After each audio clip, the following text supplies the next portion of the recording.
Hari Om. Let's start with the prayer.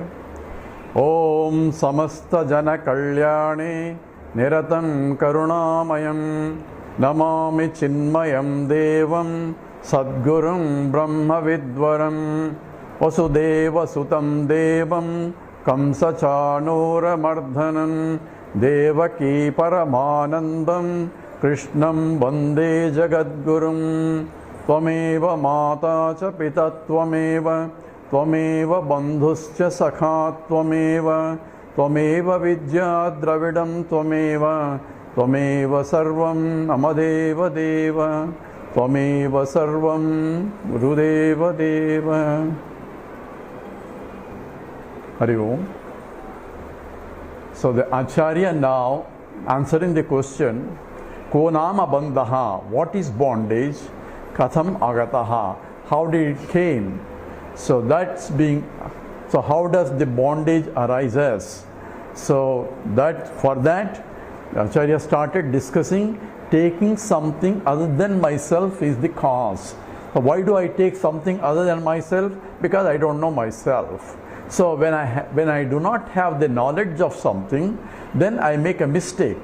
Mistaking is taking something that is what is not there as it is there. So that is the error in the perception or error in an understanding, and that is what is called adhyasa. Adhyasa means a superimposition of something other than what it is, where it is. And for example, a simple example or classical example is when I mistake myself, when I mistake that there is in fact a rope, when there is a rope, and if I do not know that it is a rope, but I have some knowledge that there is some object, then I make a mistake, because I do not have complete knowledge. I have a partial knowledge. Partial knowledge is that there is something, and if I step on it, it is soft. Therefore, there is something which is soft and maybe 5 feet long. So all those attributes are gathered by the sense organs, but the sense organs are not able to collect all the information that's available. What's available? It is a rope but not a snake. So when only those attributes that are common for both the rope and a snake, and I am not able to discriminate based on the attributes what is there, even though I know there is an object out there and I have some information about the object but not complete information. Why? Because I am not able to see clearly. So therefore the mistake will occur, because my mind will gather from the information that is there. I have to recollect from the past, from the knowledge, what object that those particular attributes belong to. So it is soft, it is 5 feet long, it is lying on the alley, and it's in this semi-dark place, and therefore I heard that a lot of snakes around there. Therefore it may be a snake, or it may be a rope. But since I am afraid of snake, I project that it is a snake. And snake is where? Snake is where the rope is. So I see a snake there, but the snake actually came from my mind, from the cognitive process, and I try to recognize based on the partial attributes. I am projecting something which is similar. That's called sadrishyam. Sadrishyam means there is a similarity between what I am projecting and what is there. I don't project an elephant there or a tiger there because there is no sadrishyam there. That means there is no similarity there. So whatever I project has to match at least some of the attributes that I have gathered from the senses. That comes from the sadrishyam.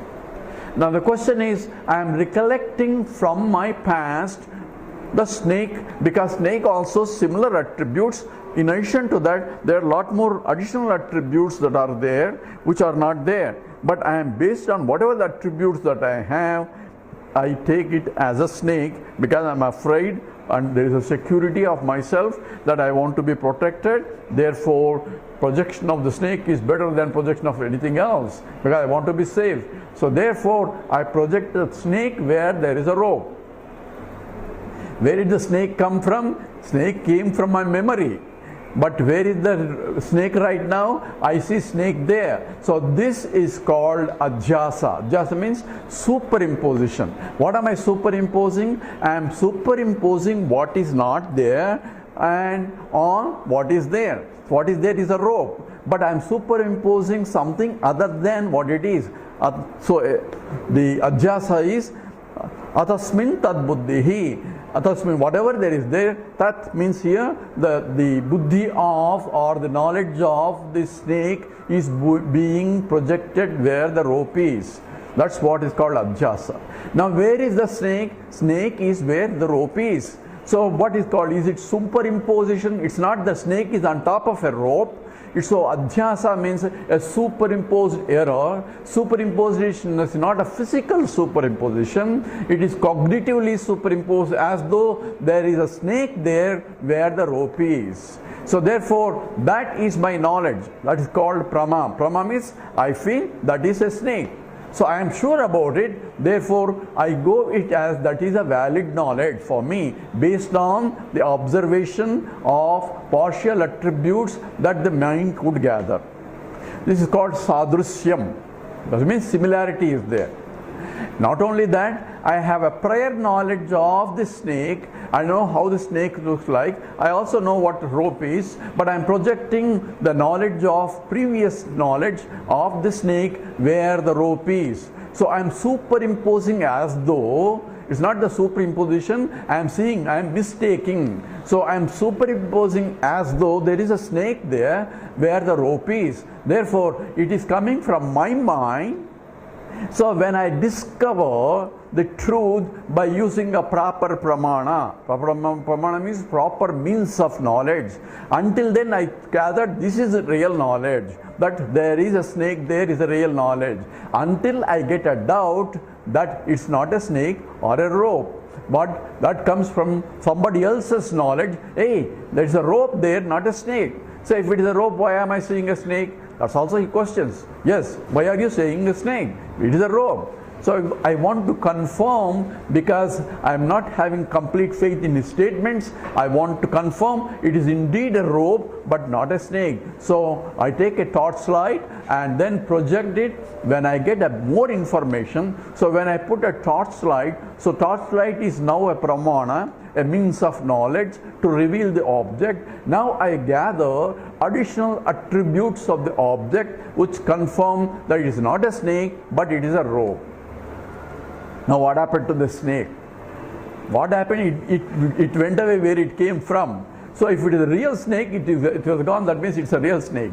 But what it came from is from my mind, I am projecting. So it is a subjective projection as an object out there.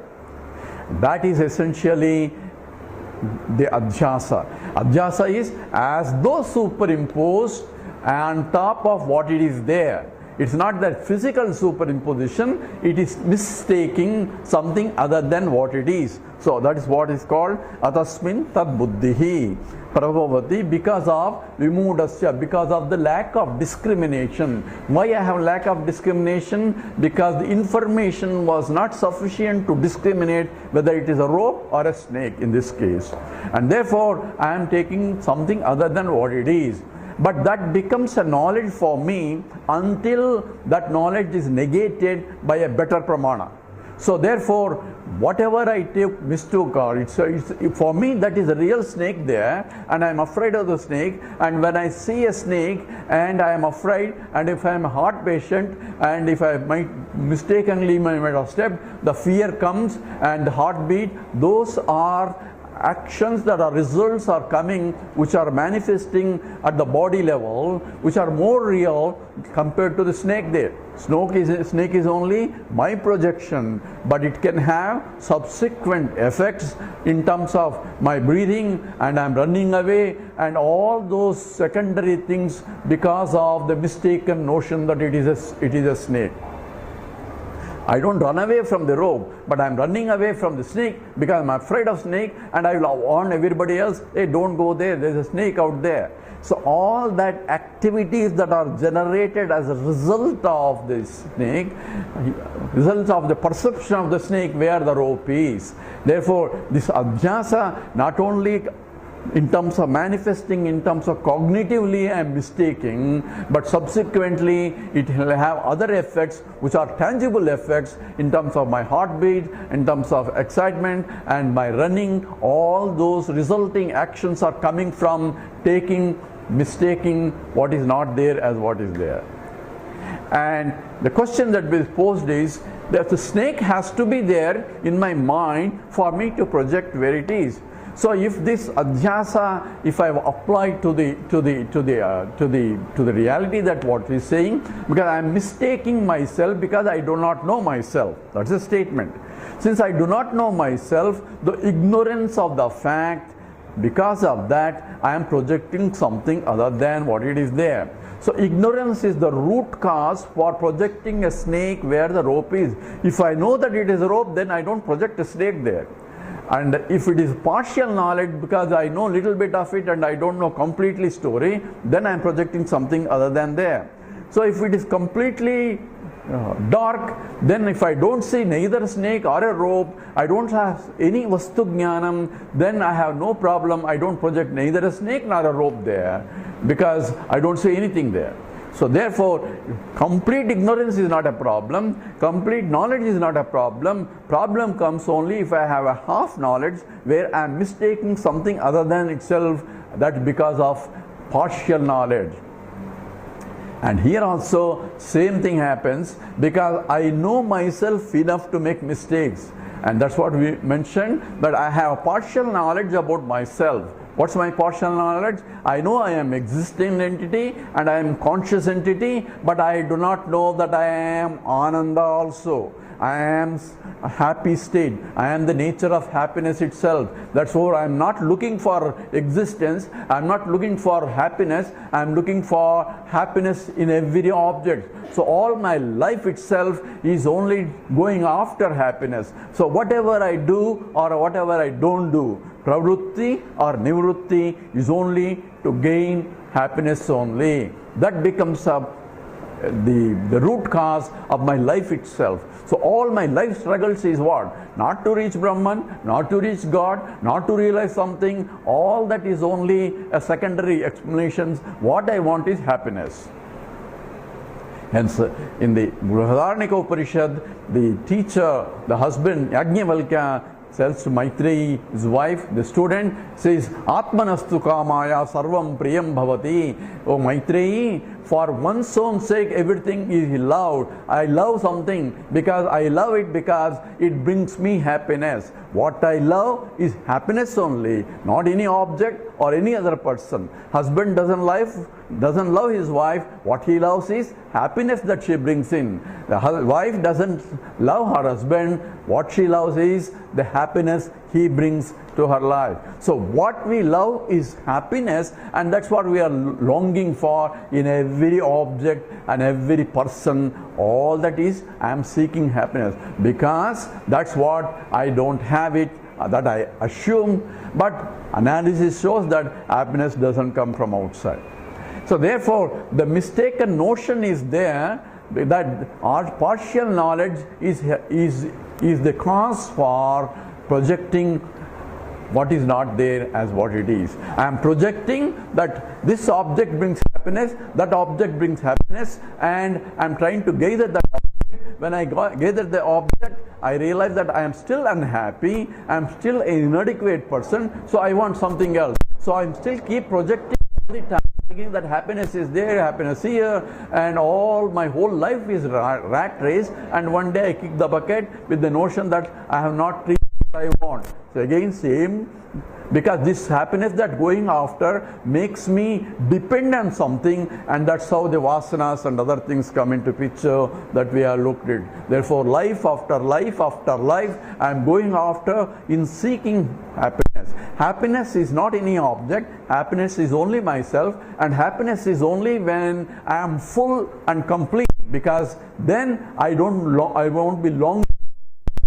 So therefore I am already full, so nothing can be for me to make only alone is happiness. And that anandam has to be anantam, infiniteness, and infiniteness is Brahman. That means I had to recognize myself, aham me. So there is no other way to solve this problem. If I am already infinite, then why am I looking for a or source of happiness? That is the problem, because I don't recognize myself that I am a source of happiness. Therefore, adhyasa, the error is here. Although we can use all technical words and explanation of it, basically I do not know that I am the source of happiness, and the happiness comes only if I am full, and the fullness means infiniteness. That means I do not know that I am Brahman. That is essentially the absolute truth that Vedanta is trying to point out. And now all other things are explanation that why I don't happy, because of the ignorance that which is beginningless. That is the cause for not knowing, because not knowing itself is the. And why I do not know, since when I do not know, that's what his explanation is. This ajnanam of my own ignorance is beginningless. From the beginning I don't know who I am. Therefore, then if it is a beginningless, it should be endless also. It is endless as long as I am going after seeking. It will end only when I recognize myself that I am already full myself. That alone will solve the problem. Not going after it, going after it only, I am confirming my ignorance in and all other other problems of this one arises because of. Therefore, the fundamental cause, how does it come? How the bondage came? Because of not knowing my true nature. When I don't know my true nature, that is essentially the ignorance of my own self, which is called Mula Vidya. Then I take myself I am as I am, as I am taking other than what it is as this, that I am projecting something which is not there. In fact, in this example, I am projecting a rope where there is a really snake. So it's essentially same idea. So what is the cause problem? I am seeing the proper a certain not complete attributes. I have a partial knowledge but not complete knowledge. So this is a rope. So if I am projecting a snake, where is the rope? What is the total state? This is and a rope. So when I know that, when I understand clearly by better pramana or better means of knowledge, by shedding the light and putting a torchlight, then I know it is a snake. So this is a rope, as this is a snake, has become this is a. Both statements. This is a rope and this is a snake. So what is there is the same, but only thing that changes is the snake. Therefore, partial. This is still a statement, and only changing is rope versus a snake. So therefore, what is adhyasa? Adhyasa is essentially and in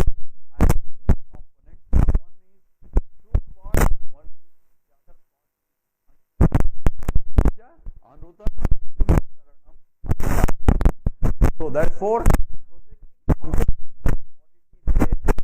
that's why it is atasmin tad. In that, half of the knowledge of truth and half of truth, I am putting the. I say this is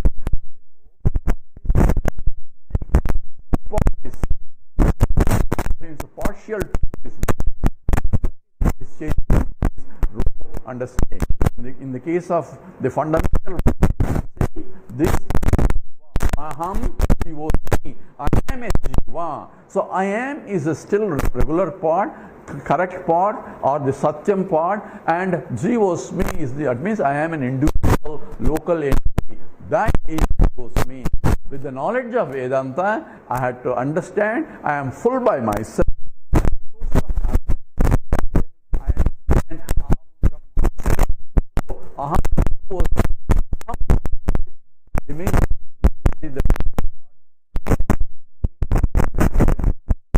So this is a snake, and this is what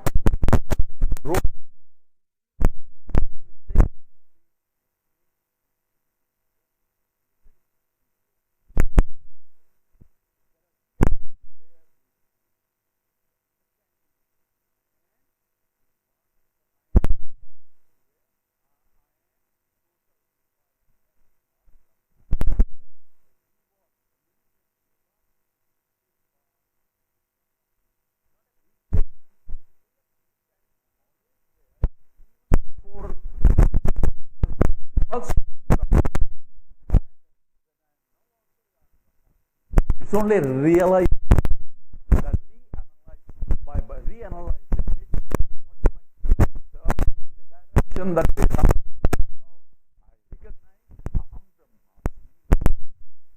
and therefore the error, superimposed error, comes into the picture because of lack of understanding of the truth. Therefore, ignorance is the basic fundamental problem, and that's why this is the bondage. And how does it get established, and how does it grow? We'll analyze in the next